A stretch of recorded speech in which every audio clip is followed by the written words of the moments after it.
Bonjour à tous, j'espère que vous allez bien.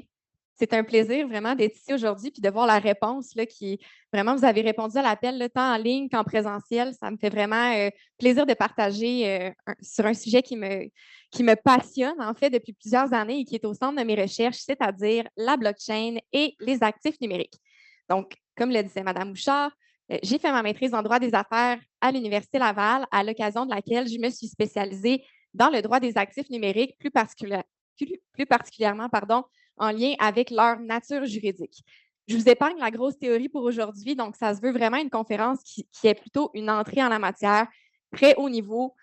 Pour ceux qui sont non juristes également, inquiétez-vous pas, ça se veut quelque chose de très accessible. Donc, pour commencer, on a constaté un intérêt croissant pour la blockchain et les actifs numériques, surtout dans les dernières années. À titre de référence, la Commission des valeurs mobilières de l'Ontario a réalisé un sondage en octobre 2022, à l'occasion duquel on a pu se rendre compte que 31 des Canadiens voulaient investir dans les cryptoactifs dans l'année à venir. Également, il y avait à ce moment-là 13 des Canadiens qui détenaient déjà des cryptoactifs. On se rend donc compte qu'il y a quand même une bonne proportion du Canada, des Canadiens qui sont initiés ou impliqués dans ce marché de la blockchain et des cryptoactifs. Aussi, on se rend compte que la blockchain est partout autour de nous dans les nouvelles, notamment en lien avec l'affaire Plexcoin et la saga Dominique Lacroix qui a fait couler beaucoup d'encre au Québec, surtout dans les dernières années, depuis 2017 à peu près.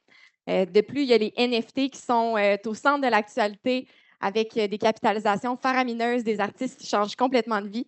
Et on verra un peu plus loin dans la présentation l'intérêt de ces fameux NFT, autre que de posséder une face de singe dans son portefeuille numérique. Aussi, il y a le Salvador, la République centrafricaine et le Panama qui ont tous adopté le Bitcoin comme monnaie légale au cours des dernières années, donc depuis 2021, ce qui trahit en fait une certaine démocratisation des actifs numériques auprès des banques. Aussi, il y a certains scandales qui sont associés à la fraude, également au blanchiment d'argent et au hack. Là. On peut parler notamment de FTX dans les derniers mois. Il y a aussi eu Celsius et Terra qui ont fait vraiment la une des nouvelles. Et c'est d'ailleurs le mois de la prévention de la fraude de l'AMF. Donc, il y a beaucoup de prévention en lien avec les cryptoactifs qui est faite en ce moment. Par contre, moi, je me concentre vraiment plus sur les usages révolutionnaires de la blockchain, tant pour les marchés financiers que pour les entreprises. C'est sûr que je pratique en droit des affaires, là, donc j'ai un petit peu mon regard de juriste qui est impliqué, mais je me concentre vraiment sur toutes les applications positives qu'on peut faire de la blockchain, des cryptoactifs. Donc, on compare souvent la blockchain à la croissance d'Internet. Toutefois, il y a quand même une distinction fondamentale à tirer du fait que la blockchain, c'est un univers qui est décentralisé. Donc, contrairement à Internet, où ce qu'on a des fournisseurs de services Internet, on a les fameux GAFAM également, la blockchain, c'est un milieu décentralisé, ce qui permet de rétablir les rapports de force et d'éviter les abus des intermédiaires. Également, la blockchain permet le passage du Web 2.0 au passage du Web 3.0. Pour comprendre c'est quoi le Web 3.0, il faut revenir un peu en arrière et voir c'est quoi le Web 1.0. Donc, au début d'Internet, le Web 1.0 permettait simplement de consulter l'information. C'est comme si j'allais taper sur Google www.fasken.com que je pouvais consulter les offres de services, que je pouvais voir la liste des professionnels qui travaillent dans l'équipe de Fasken. Le Web 2.0, c'en est un où on peut maintenant partager du contenu. Donc, les fameux médias sociaux ont vraiment amené cette nouvelle ère du Web 2.0. Et si je reprends mon exemple, c'est comme si je pouvais, par exemple, laisser un avis sur le site Internet. Le Web 3.0 permet non seulement de consulter l'information, d'en partager, mais permet également d'en posséder et tout ça sur Internet. On verra un petit peu plus loin dans la présentation comment ça se matérialise. Également, la blockchain a vraiment le potentiel de redéfinir le droit des marchés financiers et des entreprises, et tout ça en encapsulant des actifs, des droits, des parts sociales, ce qui permet d'en accroître la liquidité, de simplifier les relations et de faciliter les transferts de pair à pair. Pour commencer, c'est quoi la blockchain? C'est une question qu'on se fait souvent poser. C'est pas quelque chose qui est très simple à vulgariser, mais je vais quand même tenter de rendre ça le plus accessible possible. Donc, la blockchain, c'est un registre distribué qui est décentralisé. Ce que ça veut dire, c'est que potentiellement, chaque personne dans le monde qui a accès à une connexion Internet peut contribuer au réseau, peut inscrire des informations dans une chaîne de blocs publique. Également, c'est un réseau qui est transparent. Donc, si je le veux, je peux aller retracer la toute première transaction qui s'est faite sur la chaîne de blocs Bitcoin et je peux voir la chaîne de titres de chaque Bitcoin. Également, c'est un registre qui est irréversible et infalsifiable, c'est-à-dire que dès qu'une information y est inscrite, elle ne peut pas être modifiée, altérée ou supprimée, ce qui a vraiment vocation à faire en sorte que la blockchain, c'est un registre de stockage périn. De plus, la blockchain permet a plusieurs fonctions, là, mais les trois principales étant le transfert de valeur de pair à pair, donc de manière totalement désintermédiée. Là, en fait, on n'a pas besoin d'avoir de banque qui va autoriser notre transaction, on n'a pas besoin d'avoir de courtier, etc. Ça permet vraiment de transférer de la valeur d'un individu à un autre, peu importe où il se trouve dans le monde. Également, la blockchain permet la certification des données. On va le voir un petit peu plus tard dans la présentation avec les chaînes de titres qui permettent de faire ce registre. Et également, le stockage d'informations. Comme je le disais un peu plus tôt, comme c'est infalsifiable et irréversible, c'est sûr qu'il y a beaucoup d'opportunités en matière d'incorruptibilité. Comment ça fonctionne? Je n'ai pas la prétention d'être une grande informaticienne. Je ne pourrais pas vous expliquer tout le codage, comment ça se matérialise dans la chaîne de blocs, mais ce n'est pas nécessaire pour comprendre la mécanique du réseau. Donc, en fait, on commence par inscrire de l'information dans un bloc à l'aide de la cryptographie. Première chose qu'il faut savoir, nous tous ici, on parle français en ligne. On est quand même capable de communiquer en français, je le présume, sinon vous ne serez pas inscrit ici. Mais tout ça pour dire que la chaîne de blocs, son langage à elle, c'est le code. Donc, en fait, les informations vont être inscrites dans la chaîne à l'aide de code et la cryptographie asymétrique à double clé va venir sécuriser toute l'information qui se trouve. Ensuite, on va toujours reprendre une partie du bloc précédent. Tout ça va permettre de faire en sorte qu'on va pouvoir s'assurer que chaque bloc est lié au bloc précédent. Et donc, on n'a pas tenté d'insérer une transaction entre les deux et donc, qui permet de créer une fameuse chaîne de blocs. Ensuite, les mineurs vont valider le bloc à l'aide d'une puissance de calcul. Les mineurs, ce sont des utilisateurs du réseau, ce sont des ordinateurs qui résolvent des calculs algorithmiques qui permettent de valider le bloc. Donc, vont venir valider que, supposons que je veux transférer un Bitcoin à Mme Bouchard, en contrepartie de quoi elle va me payer un certain prix, tout dépendant du marché. Eh bien, les mineurs vont valider, en retraçant l'entièreté de la chaîne de blocs, si je détiens effectivement ce Bitcoin et si elle détient effectivement les sous dans son portefeuille qui vont lui permettre d'exécuter la transaction. Sur confirmation par les mineurs que la transaction est valide, la chaîne de blocs va mettre en œuvre l'exécution automatique de la transaction. Ensuite, le bloc va être inscrit sur la chaîne, donc il va être horodaté, on va pouvoir retrouver la chronologie et c'est ce qui va permettre de créer la fameuse chaîne. La chaîne de blocs accapare beaucoup d'attention depuis les dernières années, là, surtout depuis l'année 2017 au Québec et au Canada. Toutefois, le cadre juridique ne suit pas nécessairement le pas pour le moment. Il n'y a pas nécessairement de cadre juridique qui est spécifique, qui s'applique à la blockchain et aux cryptoactifs. En fait, les régulateurs font face à une pléthore d'obstacles, mais les plus prenants sont vraiment la décentralisation qui est inhérente au réseau.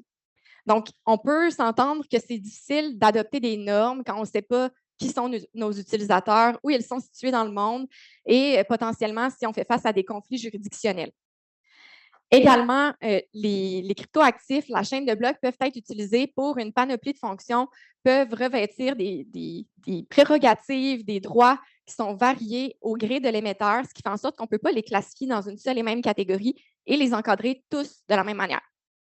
Tout ça a pour effet d'engendrer un vide juridique, beaucoup d'incertitudes réglementaires et c'est la source de nombreux risques, comme on a pu le voir dans les derniers mois, notamment avec l'affaire FTX, l'affaire Celsius et l'affaire Terra, ces affaires dans lesquelles des investisseurs ont perdu des millions de dollars, tout ça en raison de certains schemes qui ont eu lieu, mais principalement, il y a eu un petit peu de doute en lien avec la validité des intentions là, de ceux qui gouvernaient ces milieux-là. Je parle de cryptoactifs depuis tantôt, mais je reviens un petit peu en arrière. Je pense que c'est important quand même de bien mettre les bases et de bien comprendre de quoi il s'agit. Donc, un actif numérique, c'est un bien qui est immatériel car il n'a pas d'existence physique. Il va être stocké sur un support numérique, donc en l'occurrence, la chaîne de blocs. Il va constituer une unité de compte sur le réseau de la chaîne de blocs et il peut représenter des droits, qu'ils soient réels ou personnels, et tout ça sans être émis ni reconnu par une banque centrale contrairement aux monnaies légales. J'ai mis généralement entre parenthèses et c'est dû à ce que j'évoquais un petit peu plus tôt en lien avec le Salvador, la République centrafricaine et le Panama, qui ont adopté le Bitcoin comme monnaie légale. Donc, on voit vraiment qu'on est en voie d'une reconnaissance accrue là, des crypto-monnaies dans le marché, même s'il y a beaucoup de questionnements par rapport à ça en ce moment. Au niveau de l'encadrement juridique des fameux crypto-actifs de la chaîne de blocs, on est un peu face à un dilemme. D'un côté, on peut soit rattacher cette nouvelle classe d'actifs aux catégories juridiques existantes ou on peut créer une nouvelle catégorie juridique. On peut prendre exemple sur la France, notamment la France, elle, a créé une nouvelle catégorie de biens pour encadrer les cryptoactifs et a consacré la blockchain dans le droit par la loi Pacte en 2016. On fait le calcul, ça fait quand même plusieurs années et ici au Québec, au Canada, on n'a toujours rien. C'est déjà quand même un bon pas. Nous, de notre côté, on y va surtout par une approche par rattachement aux catégories juridiques existantes. Donc, on y va vraiment par analogie avec les classes de droits d'actifs que nous avons déjà dans notre droit et on tente de réguler selon ce qui se ressemble le plus essentiellement. Pour le moment, il y a quand même une préférence par rapport à l'interprétation en faveur de laquelle les actifs numériques sont des biens meubles. C'est en fait ce qui ressort de l'article 907 du Code civil du Québec à l'effet que tous les biens que la loi ne qualifie pas sont meubles. Donc, évidemment, on est un peu dans un vide juridique. Donc, d'office, on se qualifie un peu de biens meubles. Et comme ils n'ont pas d'existence physique, il s'agirait de biens meubles incorporels. Toutefois, les biens meubles incorporels comprennent trois catégories de droits que sont les droits réels, les droits personnels et les droits de propriété intellectuelle. Par contre, il y a beaucoup d'incertitudes à l'heure actuelle à savoir si ces trois catégories-là sont suffisantes pour englober toutes les catégories d'actifs numériques qui se présentent à nous sur le marché. Par contre, on se rend compte aussi que les actifs numériques, les cryptoactifs, partagent certaines caractéristiques avec les formes traditionnelles de propriété. Donc, théoriquement, on pourrait les posséder. Ça découle du fait qu'on peut les posséder, les conserver, les transférer, les perdre et les voler notamment, et on peut s'en servir comme moyen d'échange de pair à pair sur la chaîne de blocs. On peut également s'en servir comme unité de compte ou comme réservoir de valeur. Donc, par exemple, on quantifie la valeur d'un bien en Bitcoin. C'est ce que permet de faire, pour le moment, les actifs numériques. On peut se demander aussi si les actifs numériques sont des droits. Pour ce faire, il est quand même essentiel de distinguer d'une part entre les droits en tant que tels et la représentation de droits. Donc, supposons, ce n'est pas le cas, mais que je possède cette jolie manette, j'ai un droit de propriété sur celle-ci. Je pourrais décider de créer un jeton sur la blockchain, de l'émettre, et ce jeton représenterait mon droit de propriété sur la manette. Je pourrais donc transiger mon droit de propriété à Mme Bouchard si je le souhaite, sans même que la manette ne quitte mes mains, et tout ça sur le réseau. Donc, ce qu'il en découle, c'est que les actifs numériques sont surtout des représentations de droits et non des droits en tant que tels. Également, il faut aussi distinguer la fonction de l'actif numérique, donc ce à quoi il sert, d'une part de son essence, donc ce qu'il est. Tout ça fait en sorte qu'on se rend compte que la délimitation entre la prétendue nature des actifs numériques est difficile à faire parce qu'on peut leur adosser toutes les prérogatives de notre choix. On peut vraiment y adosser des droits, des fonctions qui sont au gré de l'émetteur et l'imagination est la limite. Donc, vous pouvez vous imaginer que au fur et à mesure que la technologie mature, eh bien, on est face à des nouvelles classes d'actifs que nous n'avions jamais vues jusqu'alors. Si je peux résumer, un actif numérique, c'est un actif qui est une représentation de droit et non un droit comme tel. Il peut être transféré et conservé, mais pas copié en raison des prérogatives de la chaîne de blocs qui ne permettent pas de copier l'information. Également, tout ça se fait sur la chaîne de blocs de manière sécurisée grâce à la cryptographie. Et leur valeur est tributaire de l'offre et de la demande. Donc, on le voit notamment avec le Bitcoin qui a un cours certes très volatile, mais qui est quand même lié au marché selon une logique d'incitation financière. Et évidemment, les actifs numériques cumulent les caractéristiques qui sont inhérentes à la blockchain, que ce soit la sécurité des échanges, l'infalsifiabilité ou l'immuabilité. À quoi ça sert des actifs numériques? Pourquoi on en est venu à créer cette nouvelle classe d'actifs? En fait, il y a plusieurs raisons. Mais premièrement, il y a la rémunération des mineurs. Donc, comme je l'expliquais un peu plus tôt, les mineurs sont les utilisateurs, les ordinateurs qui valident les transactions qui se font sur le réseau. Toutefois, pour être mineur, en fait, on se rend compte qu'il faut avoir des ordinateurs, il faut avoir des serveurs, ça va probablement coûter assez cher d'électricité. Il y a quand même un investissement qui doit être fait de la part des mineurs envers le réseau. C'est la raison pour laquelle ils sont rétribués eux-mêmes lorsqu'ils valident des transactions avec des unités du réseau. Dans ce cas-là, les actifs numériques vont constituer l'unité de base du réseau. Aussi, les actifs numériques vont pouvoir constituer une unité d'échange dans le cadre d'opérations commerciales, donc des transferts de valeur, et vont, dans ces circonstances, constituer l'unité transactionnelle du réseau. De plus, on peut leur adosser des renseignements, ce qu'on verra un peu plus loin dans la présentation, et ils vont donc être l'unité informationnelle du réseau. Mais peu importe l'utilisation qu'on en fait, les actifs numériques ont vraiment la caractéristique d'être l'unité de mesure dématérialisée sur la chaîne de blocs. Donc, pourquoi on en est venu aussi à créer ces fameux actifs numériques? L'une de leurs fonctions principales est la création de valeur. On verra un peu plus tard aussi qu'on peut représenter numériquement des actifs du monde réel à l'aide d'actifs numériques.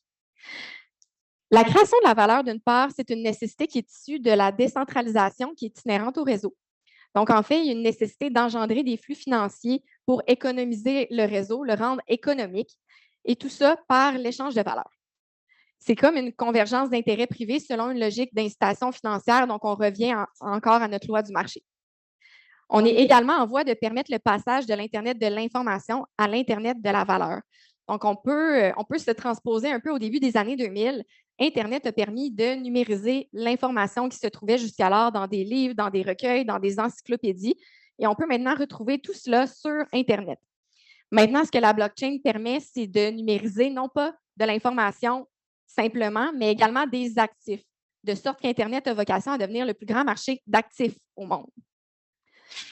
Une des manières de créer de la valeur, comme l'évoquait Mme Bouchard un peu plus tôt, les ICO, Initial Coin Offering, c'est un petit jeu de mots, le pendant de l'IPO ou introduction en bourse, et le parallèle ne s'arrête pas qu'au nom. En fait, le principe est sensiblement le même, c'est-à-dire qu'une société, une entreprise, une entité va émettre des crypto-monnaies ou des jetons en contrepartie desquels des investisseurs vont financer un projet donné. Les ICO ont des avantages indéniables. Le premier étant la rapidité. Donc, en fait, comme l'entité émettrice s'adresse directement aux investisseurs de manière complètement désintermédiée, on peut comprendre que non seulement on vient enlever tous les délais relatifs à ces fameux intermédiaires, que ce soit les banques aussi, mais également on enlève les coûts qui y sont reliés. De plus, les ICO permettent l'émancipation des contraintes bancaires par les canaux de financement traditionnels. Pensons notamment à une petite start-up ou à une PME qui désire avoir du financement, qui n'a pas nécessairement d'actifs, qui n'a pas nécessairement de capital à donner en garantie et qui pourrait donc être pénalisée au niveau des emprunts qu'elle peut faire auprès des banques. Les ICO permettent complètement de s'émanciper en fait de ces contraintes bancaires-là et permettent aussi de s'adresser à un bassin d'investisseurs qui est élargi et diversifié.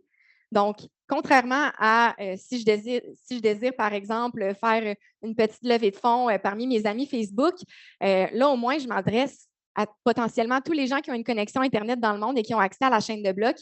Et ça me permet aussi non seulement de m'adresser à des gens qui sont dans mon coin, qui sont dans mon réseau, mais aussi à des gens qui sont partout sur la planète. De plus, l'ICO ne comporte aucune dilution du capital de la société. Donc, lorsqu'on prend pour exemple le financement par équité, on vient émettre des actions en contrepartie desquelles des investisseurs, certes, vont financer un projet donné, mais vont également diluer l'actionnariat de la société, vont probablement diluer les droits de vote indirectement. Donc, l'ICO permet complètement de faire abstraction de cette dilution de capital-là. Également, les ICO ont la faculté, ont en fait l'avantage d'être plus adaptés aux entreprises qui se trouvent déjà dans l'écosystème de la chaîne de blocs pour les raisons que je mentionnais. Également, une manière de créer de la valeur, c'est la numérisation et la monétisation des contenus. Pour ce qui est de la monétisation des contenus, ça permet des transactions qui étaient auparavant difficiles à concevoir. Donc, on pourrait, par exemple, concevoir un jeton qui représente 1 d'un droit de propriété sur un immeuble. Donc, supposons que j'ai un immeuble de 100 portes, on voit grand, on fait un chiffron. Je pourrais avoir un jeton qui représente, disons, 1 des droits de recevoir des dividendes sur cet immeuble, donc sur les loyers qui me seraient versés à chaque mois. Également, la monétisation des contenus permet de créer de la valeur, d'engendrer des flux financiers, ce qui assure une plus grande transparence et liquidité au marché. On peut penser aux biens qui sont rares ou par exemple, des sans-portes, justement, qui sont très peu accessibles pour le commun des mortels, alors que si on pense à acquérir un jeton qui représente 1 disons, de cet immeuble, on s'entend que l'investissement est beaucoup moindre. On peut s'adresser à un plus grand bassin de personnes. Également, il y a des avantages indéniables en matière du marché de l'art, en fait, là, en raison du fait que la monétisation des contenus pourrait permettre d'identifier chaque utilisation d'une œuvre à l'aide de la chaîne de blocs, pourrait permettre d'en déterminer la valeur en raison de la mesuration de la consommation, ce qui permettrait également de lutter indirectement contre le piratage. Comment ça fonctionne? C'est qu'on inscrit des droits préexistants sur un actif sous-jacent à même un actif numérique. Je sais que c'est un peu abstrait, mais supposons que je reprends ma manette. C'est comme si j'inscrivais mon droit de propriété sur la manette dans un jeton. Et tout ça à l'aide de code, bien évidemment. Dans ce cas-là, l'actif numérique va constituer la représentation numérique de cet actif-là qui, lui, est bien réel. Il y a plusieurs biens qui sont plus susceptibles, en fait, à la numérisation. On peut notamment penser aux biens incorporels, donc qui n'ont pas d'existence physique, car ça se rattache, en fait, aux actifs numériques qui, eux non plus, n'ont pas d'existence physique. Prenons l'exemple des droits de propriété intellectuelle, comme les marques de commerce, les brevets. Également, les crédits carbone pourraient assez bien se numériser. De plus, il y a les biens fongibles. Donc, je parlais de mon immeuble tantôt, en raison du fait que ce sont des biens qui sont interchangeables et facilement divisibles. Donc, prenons une part indivise d'1 d'un immeuble. On se rend compte que c'est quand même plus facile à numériser, disons, qu'une chaise. Pour les biens qui sont corporels et qui sont non fongibles, il y a quand même possibilité de les numériser. Puis quand je dis numériser, là, c'est interchangeable avec le mot tokenisé, si jamais vous avez déjà entendu l'expression. Mais tout ça pour dire, c'est possible également. Il y a toutefois une couche d'abstraction additionnelle qui est requise parce qu'on va devoir attribuer un identifiant numérique à notre actif réel, tout ça en vue de permettre de le relier à son actif numérique correspondant. On va y injecter des informations à l'actif numérique par hachage et tout ça sous forme d'empreinte numérique, ce qui va permettre en fait de tracer et de reconnaître l'actif numérique et de le lier à son actif réel. Il y a plusieurs utilisations de la numérisation. Une première utilisation qu'on a commencé à voir dans les dernières années, c'est la notion de crypto-équité là, qui est née récemment, ce qui permet d'acheter une partie des droits ou de composantes qui peuvent être mises sous licence, par exemple la musique, l'art, etc. Donc, ce qui permet en fait d'acheter des droits sur ces œuvres et tout ça sans en changer la propriété réelle, vraiment comme une licence qu'on donnerait aux utilisateurs qui peuvent acheter du contenu là, directement sur la chaîne de blocs. Ça permettrait également de répartir les parts d'une œuvre collaborative selon une preuve de provenance et on pourrait également vendre, céder notre code-part comme bon nous semble à l'aide de la chaîne de blocs. Prenons l'exemple d'un article que j'aurais rédigé à 50 avec un de mes collègues. Je pourrais décider de mettre mon droit aux redevances, de l'injecter dans un jeton et je pourrais même lui céder ma partie, de sorte que chaque clic lui donnerait automatiquement droit de recevoir les redevances. Je pourrais ensuite reprendre ma partie et moi-même me faire verser les redevances sur les utilisations, la consommation de ce contenu. Il y a également possibilité de numériser des droits de propriété complets. Je reviens encore à mon exemple d'immeuble. C'est sûr que c'est plus facile, par contre, pour les biens qui sont divisibles et fongibles, par exemple. Pourquoi on se sert de la numérisation? Pourquoi on a créé ce mécanisme-là? Premièrement, c'est que ça offre une liquidité accrue au marché puis ça rend les actifs plus facilement commercialisables. Prenons l'exemple de la Mona Lisa, la Joconde. On s'entend pour dire que le bassin d'acheteurs potentiels est très restreint, voire quasi nul. En tout cas, ça prend quand même des moyens qui sont assez faramineux. Si par contre, on décidait demain de créer 2 millions de jetons qui représentent chacun un infime pourcentage, certes, mais un pourcentage de propriété sur cette œuvre, eh bien, c'est sûr qu'on aurait vocation à s'adresser à un plus grand bassin de personnes. Donc, dans l'éventualité, on veut financer un projet, c'est sûr que c'est plus accessible pour la population. Également, c'est une alternative au financement participatif qui implique des coûts de transaction moindres, car il n'y a pas d'intermédiaire, et qui a une sécurité accrue en raison de la technologie sous-jacente de la chaîne de blocs. Également, ça admet des nouveaux modèles d'affaires dans lesquels le public est appelé à investir dans des projets qu'ils veulent supporter. Donc, le public se retrouve à pouvoir s'impliquer dans les affaires de la société ou de l'entité qu'il finance, plutôt que d'être un simple apporteur de capital passif. Également, la numérisation permet de diviser la valeur à l'infini. Vous avez pu remarquer, depuis tantôt, j'utilise des chiffres différents là, quand je parle de division de la propriété d'actifs, que ce soit 1%, 1 millième, 1 millionième. Bref, on peut émettre le nombre de jetons qu'on le souhaite vraiment, ce qui permet de créer, de diviser vraiment la valeur à l'infini.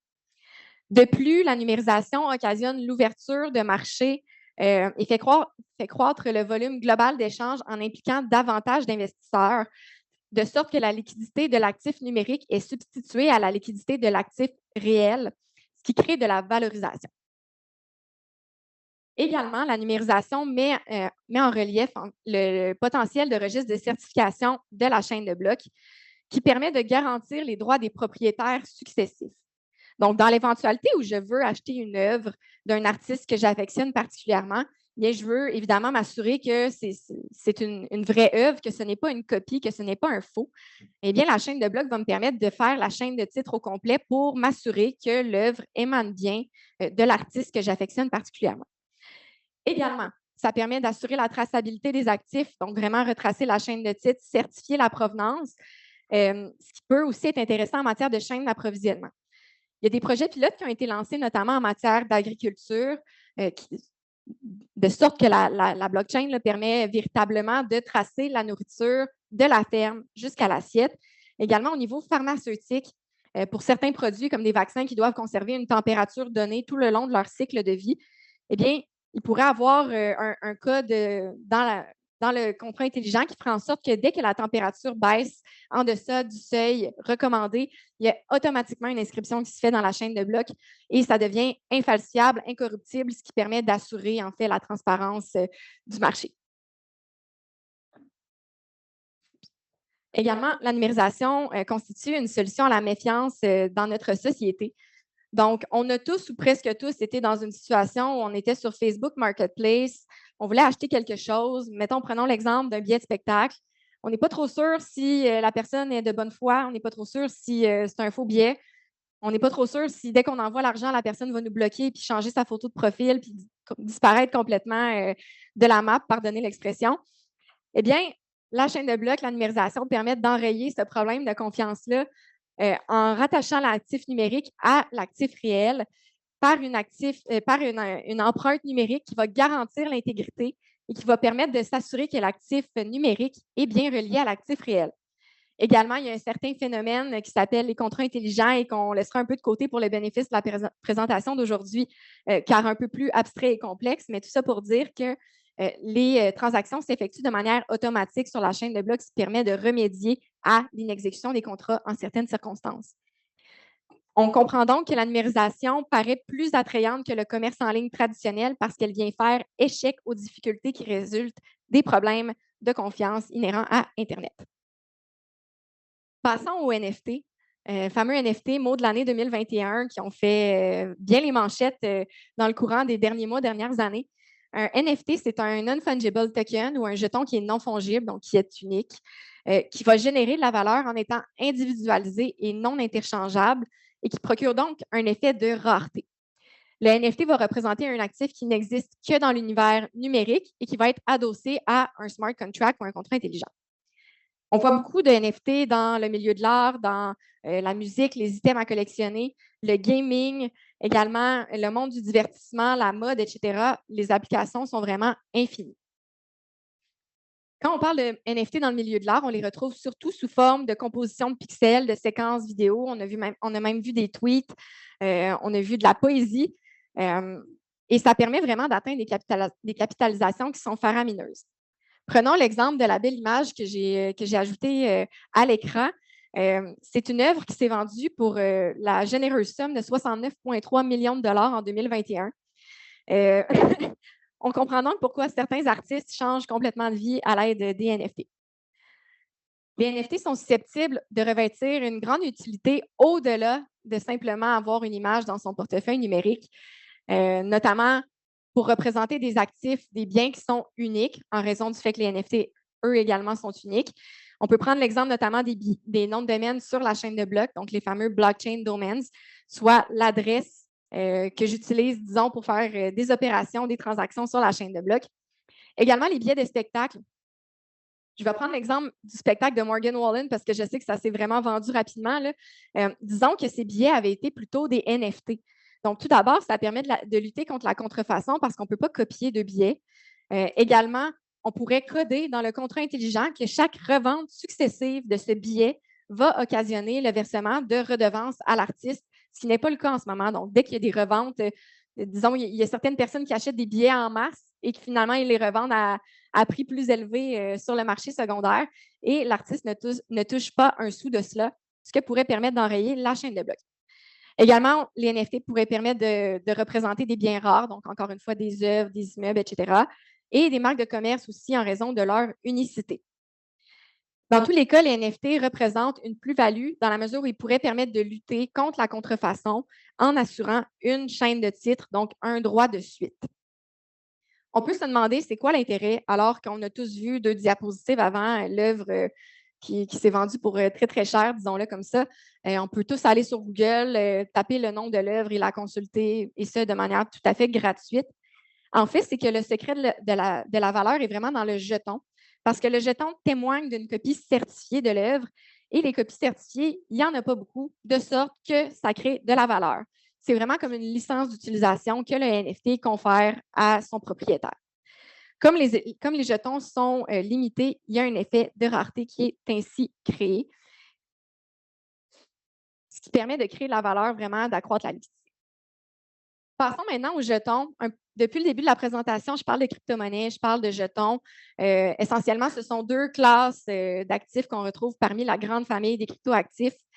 Les jetons sont comme des crypto-monnaies un peu, sauf qu'ils ne sont pas sur leur chaîne de blocs native. Là, par exemple, le Bitcoin a été émis sur la chaîne de blocs Bitcoin, mais il y a certains jetons, certains tokens qui, eux, sont émis sur des chaînes de blocs tierces, comme par exemple la chaîne de blocs Ethereum, qui permet quand même de créer beaucoup d'applications et d'actifs numériques. Donc, les jetons sont une classe à part, mais qui sont sensiblement similaires aux crypto-monnaies. Et en fait, les jetons, on a quand même une certaine difficulté à les classer dans une seule et même catégorie. Il y a plusieurs difficultés, là, plusieurs obstacles auxquels on fait face dans leur encadrement en raison vraiment des utilisations infinies qu'on peut en faire. Donc, comme je l'évoquais un peu plus tôt, on peut vraiment émettre des jetons avec n'importe quelle prérogative, droit, fonction, de sorte qu'on ne peut pas tous les réguler de la même manière parce qu'ils n'ont pas tous les mêmes réalités. Également, il y a des droits et fonctions qui peuvent évoluer tant au fil de la transformation de la technologie de la chaîne de blocs que de l'évolution d'un projet donné. Donc, on pourrait, disons, émettre un jeton d'une telle nature qui va se transformer et qui va devenir un autre type de jeton dans le cadre d'un projet. Tout ça fait en sorte qu'il est impossible d'universaliser en raison de leur grande diversité. Toutefois, il existe un consensus à l'effet qu'il y a 3 grandes catégories de jetons. Donc, tout d'abord, le jeton de paiement, ensuite le jeton d'usage et enfin le jeton d'investissement. Par contre, les frontières sont vraiment floues entre chacune de ces catégories-là, de sorte qu'il y a certains jetons qui peuvent parfois répondre à plusieurs catégories à la fois. Je vous épargne la grosse théorie en lien avec l'encadrement juridique, mais tout ça pour dire, quand il y a de l'incertitude à savoir si un jeton se qualifie d'une telle ou d'une autre catégorie, ce sera toujours l'encadrement le plus strict qui va prévaloir, du moins au Québec et au Canada pour le moment. Tout ça fait en sorte qu'on doit vraiment évoluer les types de jetons, non pas comme des catégories finies, mais vraiment comme un spectre qui évolue au fil du temps, qui évolue au fil de l'évolution de la maturité de la technologie et des projets. Tout d'abord, le jeton de paiement, c'est une unité d'échange dans le cadre d'opérations commerciales. Il y a une expectative qui puisse servir comme moyen de paiement en contrepartie de biens ou de services qui sont externes à la chaîne de blocs. Donc, par exemple, si je veux aller payer mon café au Deceuninck en bas, ça m'étonnerait que je puisse le payer en Ether ou en Bitcoin, par exemple. C'est là la distinction avec la monnaie légale, du fait que le jeton n'a aucune valeur en l'absence de certitude quant à son acceptation à titre de moyen de paiement. Donc, en fait, pour qu'une monnaie soit classifiée de monnaie légale, elle doit être émise par l'État en raison du privilège régalien d'émission monétaire et elle doit également avoir cours légal, c'est-à-dire qu'on doit pouvoir faire un règlement à l'aide de cette monnaie légale-là. Donc, un règlement, on peut penser au sens juridique du terme. Parfois, les jetons de paiement peuvent être considérés, peuvent être comparés aux métaux précieux parce que c'est un peu le même principe. Si j'arrive en bas et que j'essaie de payer avec une pépite d'or, ça se peut qu'il y ait un petit peu de problème. Donc, on peut vraiment, surtout au niveau aussi de la perspective du marché, là, donc leur valeur, c'est vraiment comparable à ce qu'on peut retrouver sur le marché des métaux précieux. On est toutefois en voie d'une reconnaissance accrue. Donc, il y a certains commerçants canadiens maintenant qui acceptent le Bitcoin comme moyen de paiement. Je crois notamment H. Grégoire, Toronto Brewing, Ledger, etc. Et également, il y a les fameux États qu'on a nommés un peu plus tôt qui ont adopté le Bitcoin comme monnaie légale depuis 2021. Passons maintenant au jeton d'usage.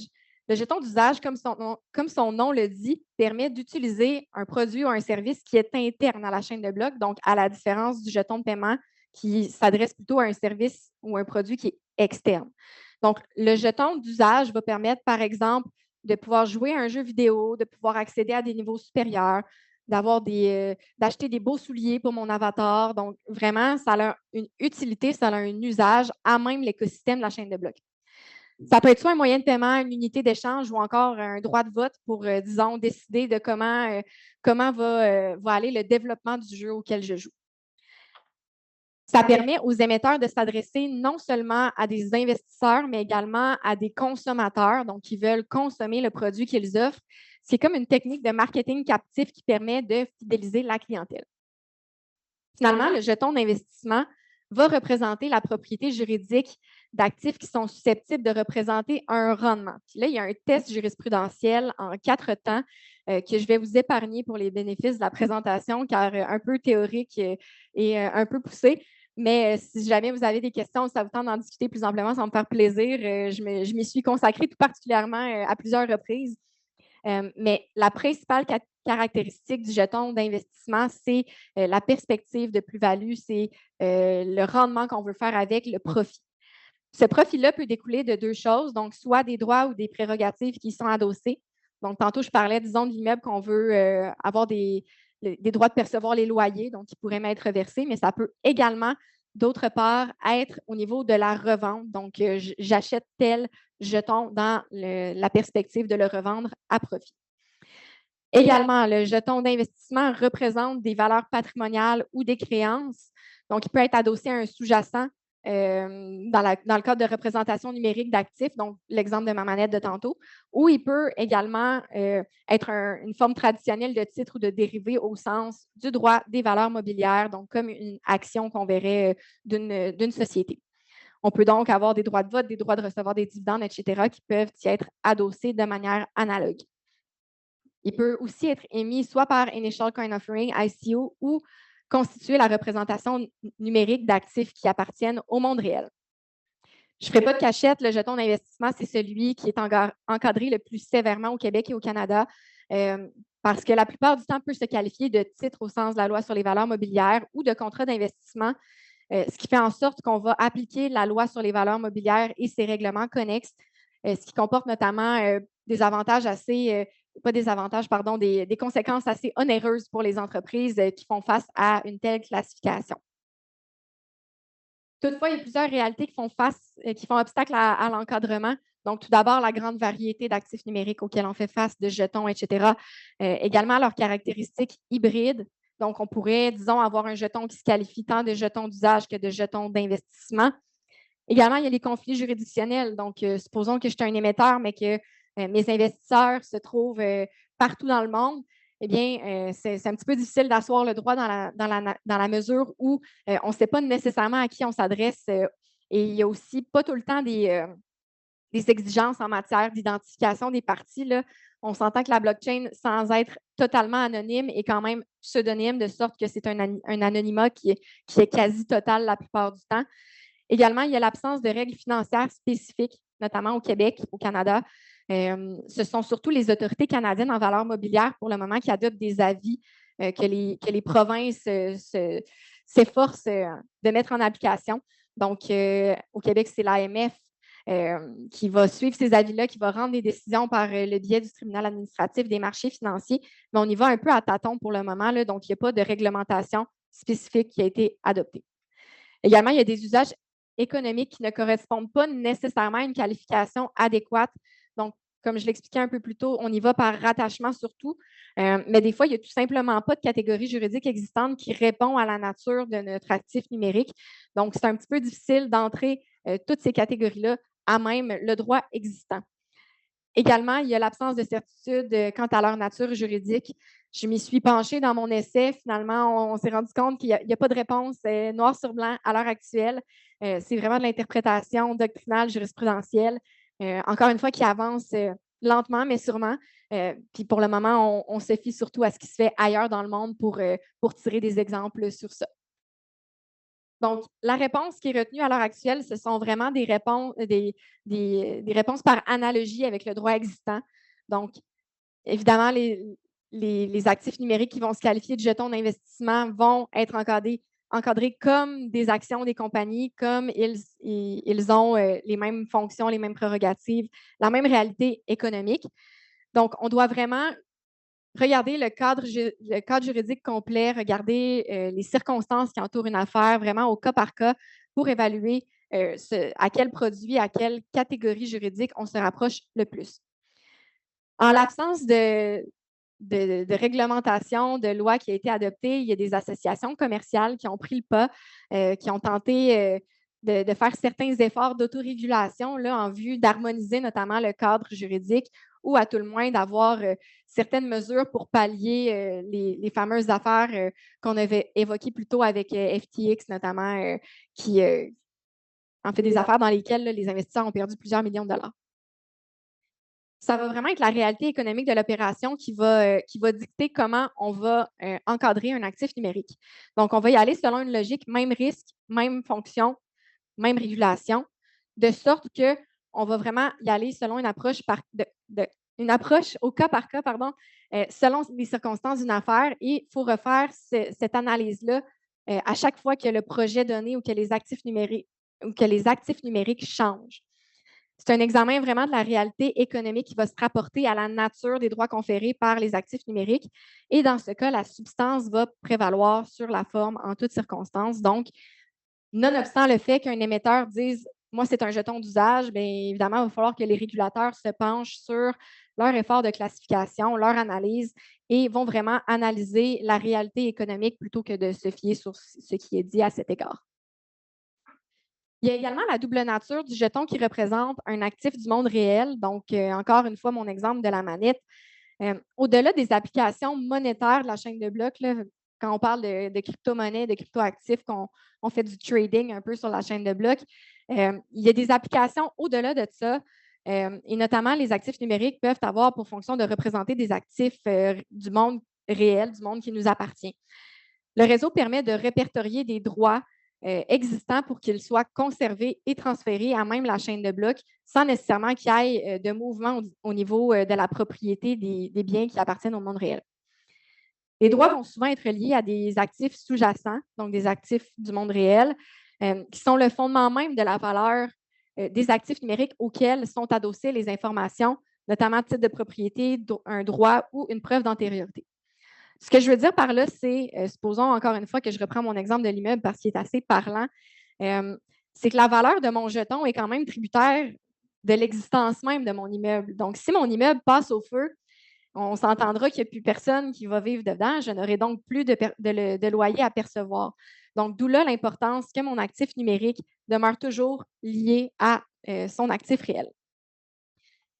Il y a une pléthore de normes qui est vraiment susceptible de s'appliquer aux actifs numériques, à la blockchain, comme je l'expliquais un peu plus tôt, en raison de l'absence de cadre uniformisé, de cadre spécifique. Ça fait en sorte qu'on doit vraiment regarder chaque cryptoactif, chaque émission, pour se questionner à savoir à quelle opération qui est déjà inscrite dans notre droit ça se rapporte.